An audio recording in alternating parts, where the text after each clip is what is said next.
বেনজির কোথায়, এই প্রশ্নের উত্তর হচ্ছে সরকার জানে। বেনজির সম্ভবত শক্তিশালী কারো লেজে পাড়া দিয়েছে। আপনার আজকের আলোচনার শিরোনামে এক কথায় উত্তর দেওয়া যায়, বেনজির কোথায়, এই প্রশ্নের উত্তর হচ্ছে সরকার জানে, এক কথায় উত্তর। কিন্তু তার সাথে যেহেতু আলোচনায় বসেছি, আরো কয়েকটি কথা এর সাথে যুক্ত করতে হবে। প্রথম জায়গাটা হলো যে পুলিশের সাবেক আইজিপি তিনি কিন্তু হঠাৎ করে পুলিশের আইজিপি হননি, তার আগে অনেকগুলো গুরুত্বপূর্ণ দায়িত্ব তিনি পালন করেছেন।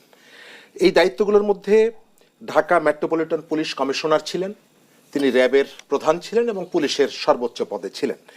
তো এই যে দীর্ঘ সময়ে অনেকগুলো গুরুত্বপূর্ণ পদে তিনি দায়িত্ব পালন করেছেন এবং তার যে সম্পদ নিয়ে গত কয়েকদিন ধরে যে আলোচনা, এই আলোচনাটাই কিন্তু শেষ না। তাকে নিয়ে তার কাজের সময় তিনি যখন দায়িত্বে ছিলেন তখনও নানা সময়ে নানা রকমের কথাবার্তা বক্তব্য এসেছে এবং তিনি এই কাজগুলো যে